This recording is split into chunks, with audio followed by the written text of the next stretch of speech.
স্কুলে যাওয়ার পথে মর্মান্তিক দুর্ঘটনায় প্রাণ হারালো পঞ্চম শ্রেণীর এক ছাত্রী। মৃতের নাম স্মৃতি তরফদার, বয়স মাত্র 11 বছর। সোনারপুরের দিদিমণি স্টপেজ সংলগ্ন এলাকায় মঙ্গলবার সকাল 10:30 নাগাদ এই দুর্ঘটনাটি ঘটে। স্মৃতি বাসন্তী দেবী বালিকা বিদ্যালয়ের ছাত্রী ছিল। পরিবার সূত্রে জানা গিয়েছে, এদিন স্মৃতি তার দিদি দিশা তরফদারের ব্যাটারি চালিত স্কুটিতে চেপে স্কুল যাচ্ছিল। দিশা স্মৃতির কাকার মেয়ে এবং একাদশ শ্রেণীর ছাত্রী, সঙ্গে ছিল আরেক বোন শ্রুতি তরফদার। তিনজনেই একই স্কুলেরই ছাত্রী। প্রত্যক্ষদর্শীদের দাবি, রাস্তায় একটি গাড়িকে সাইড দিতে গিয়ে স্কুটি নিয়ন্ত্রণ হারান দিশা। স্কুটিটি রাস্তার পাশের একটি পুকুরে পড়ে যায়। স্থানীয়রা দ্রুত উদ্ধার কাজ শুরু করেন। বাচ্চারা স্কুলে যাচ্ছিল, 3টে বাচ্চা ছিল, তো ওরা কন্ট্রোল করতে পারেনি, এই জলে পড়ে যায়। দুজনকে তোলা গেছে কিন্তু একজনকে তোলা যায়নি, আর যাকে তোলা যায়নি সে সাঁতার জানত না।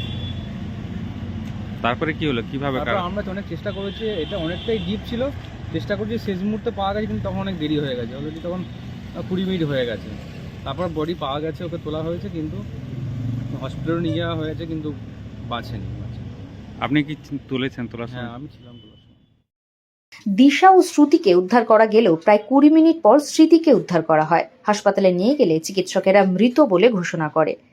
এই 10:30টার দিকে বাসন্তী বালিকা যে হাই স্কুল আছে, গার্লস স্কুলে ক্লাস 5-এর একজন ছাত্রী তার দিদিদের সাথে স্কুটিতে করে আসতে গিয়ে রাস্তার পাশে যে নইনজুলি আছে, একটু ডিপ আছে, সেই জায়গাটাতে স্কুটি উল্টে পড়ে যাওয়ার পরে দুজন হামাগুড়ি দিয়ে বা সাঁতার করে যে কোনোভাবে উঠে যায়।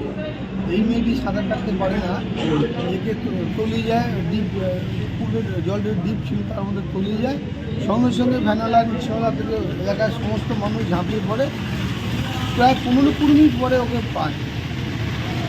তারপরে হসপিটালে নিয়ে আসে ডাক্তার, কোনো পাল্স পায়নি, মোটামুটি উঠে যায়।